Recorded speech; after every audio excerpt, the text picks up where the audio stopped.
Hello dear students, in previous video we have discussed about Mendel's work. Mendel published his work on inheritance of characters in 1865, but for several reasons it remains unrecognized till the year 1900. In 1900, three scientists, D. Rice, Correns and von Seemark, independently rediscovered Mendel's results on the inheritance of characters. Also, by this time, due to advancements in microscopy that were taking place, scientists were able to carefully observe cell division. This led to the discovery of structures in the nucleus that appear to double and divide just before each cell division. So these were called as chromosomes. Chroma means colored bodies. As they were visualized by staining, so these were called as chromosomes. By 1902, the chromosome movement during meiosis had been worked out. The two scientists, Walter Sutton and Theodore Boveri, they developed the chromosome theory in the year 1902. They proposed that genes are present on the chromosomes. Based on the observations that homologous chromosomes pair with each other during meiosis.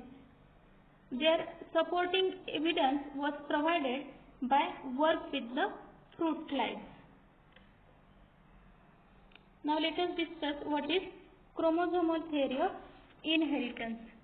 The chromosomal theory of inheritance was proposed by Walter Sutton and Theodore Boveri. They worked out that chromosome movement during meiosis. The movement behavior of chromosomes was parallel to the behavior of genes. Here, the chromosome movement is used to explain Mendel's laws. The knowledge of chromosomal segregation within Mendelian principles is called as chromosomal theory of inheritance. What is chromosomal theory of inheritance? It is the knowledge of chromosomal segregation with Mendelian principles. According to this, chromosomes and genes are present in pairs in diploid cells. The homologous chromosomes separate during gamete formation, that is meiosis. The fertilization restores the chromosome number to diploid condition. So these are the important points of chromosomal theory of inheritance. It was proposed by Walter Sutton and Theodore Boveri. They worked out the chromosome movement during meiosis. The movement behavior of chromosomes was parallel to the behavior of genes. That chromosome movement is used to explain Mendel's laws. The knowledge of chromosomal segregation with Mendelian principles is called as chromosomal theory of inheritance. According to this, the chromosomes and genes are present in pairs in diploid cells. The homologous chromosomes separate during gamete formation, that is meiosis. The fertilization restores the chromosome number to diploid condition. Here you can see the explanation of chromosomal theory of inheritance. During anaphase of meiosis 1, the two chromosomes can align at the metaphase plate independently of each other, as you can see in the figure.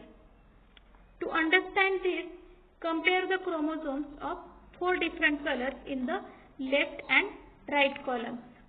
In the left column, that is possibility 1, orange and green is segregating together, means they are getting separated.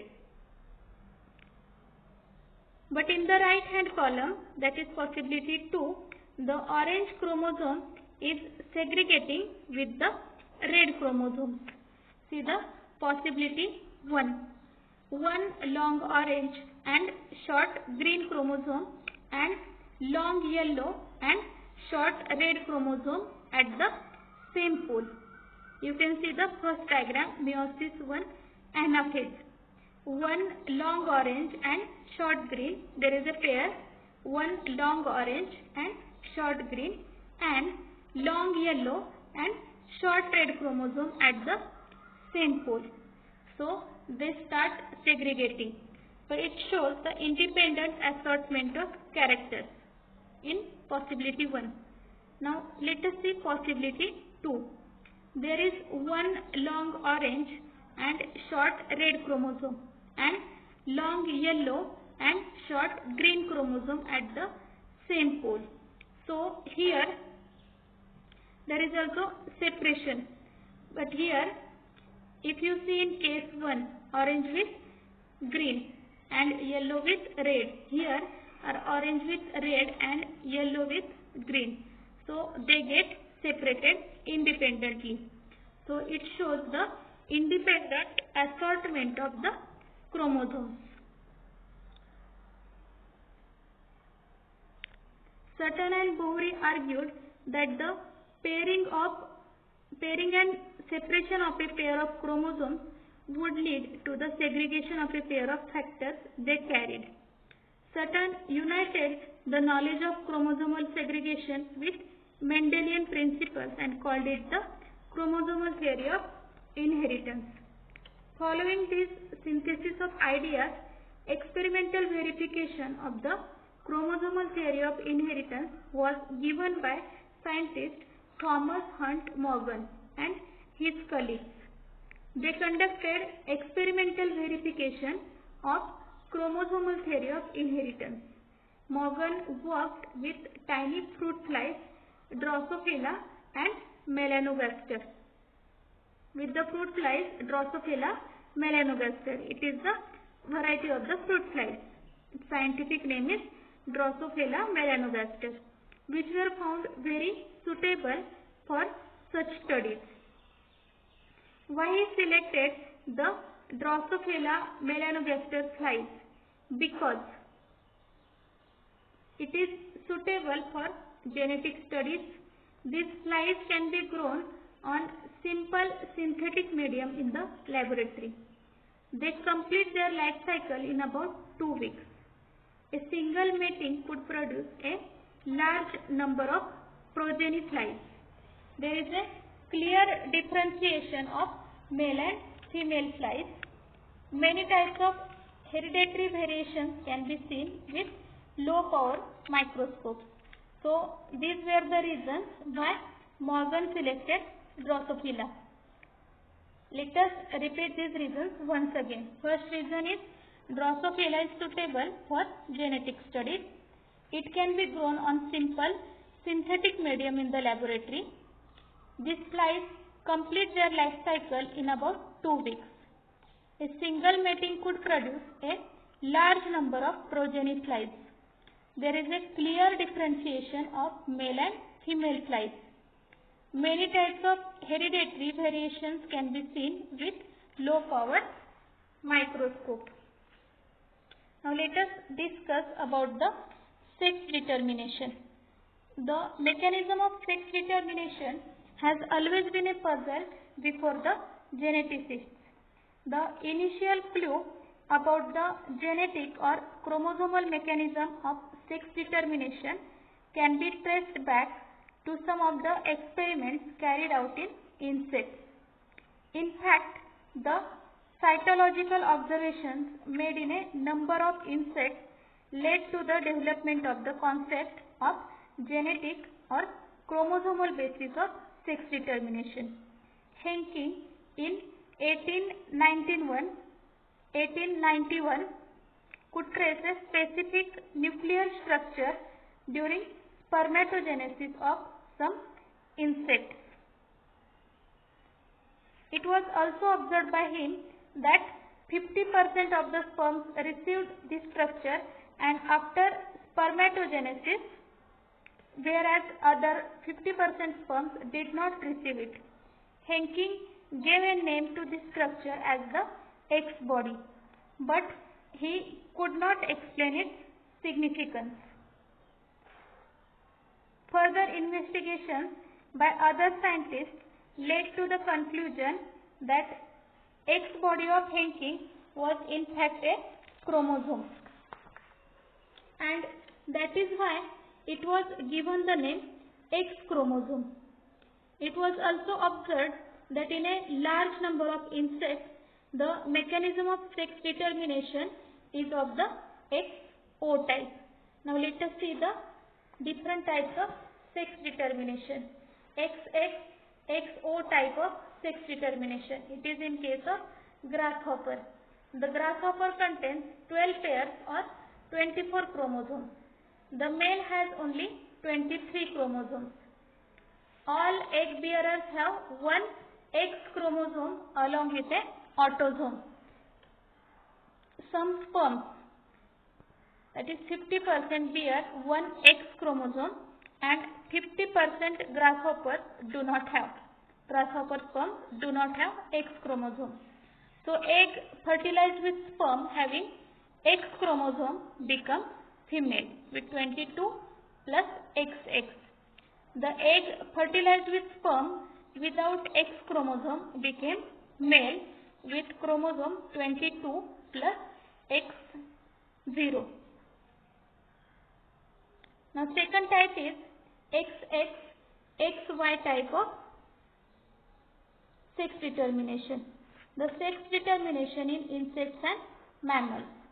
In this type, both male and female have same number of chromosomes. Females have autosome and a pair of X chromosome, that is AA plus XX, while male has autosome and one large X chromosome and one very small Y chromosome.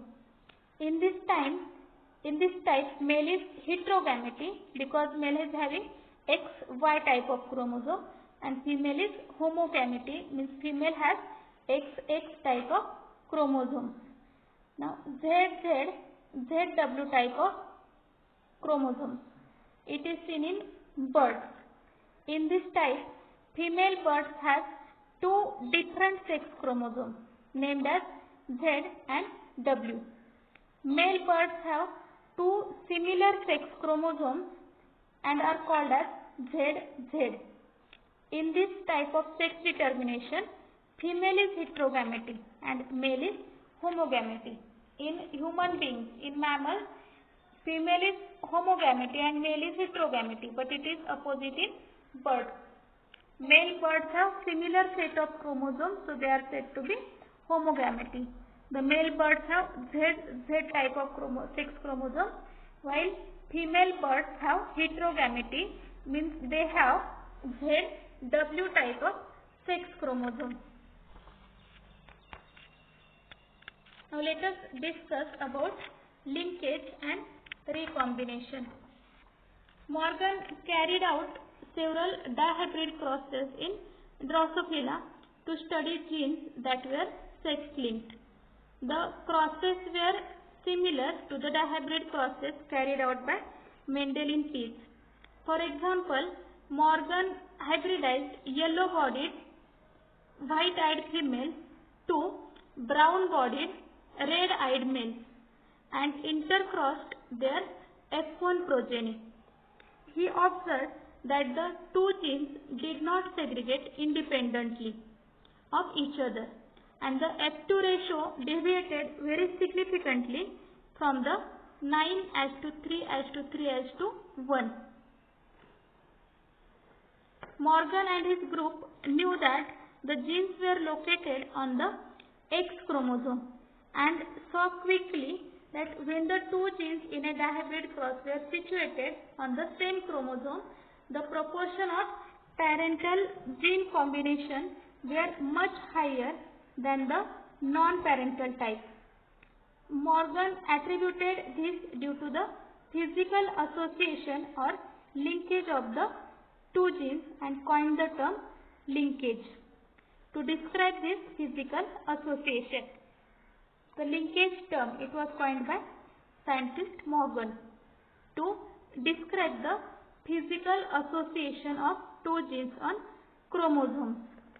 To describe this physical association of genes on a chromosome, and the term recombination to describe the generation of non-parental gene combinations. Morgan and his group also found that even when genes were grouped on the same chromosome, some genes were very tightly linked, or they showed very low recombination. You will see the figure in the next slide, while others were loosely linked. For example, here you can see the linkage experiment, the cross between the slides, Drosophila melanogaster. So Morgan and his group found that even when genes were grouped on the same chromosome, some genes were very tightly linked. That is, they showed very little recombination as you can see in the figure 5.11. While others were loosely linked, they showed higher recombination. See figure 5.11 cross D. For example, he found that the genes white and yellow were very tightly linked and showed only 1.3% recombination, while white and miniature wing showed 37.2% recombination. His student Alfred Sturtevant used the frequency of recombination between gene pairs on the same chromosome as a measure of the distance between genes and mapped their position on the chromosomes. Today, genetic maps are extensively used as a starting point in the sequencing of whole genomes, as was done in the case of the Human Genome Sequencing Project. It will be described later in this chapter. Now let us discuss once again what is linkage. Linkage is a physical association of genes on a chromosome. It is called as a linkage. Recombination. The generation of non-parental gene combinations is called as recombination. It occurs in crossing over of chromosomes during meiosis. In next video, we will be discussing about sex determination in humans, polygenic inheritance and pleiotropy. Thank you.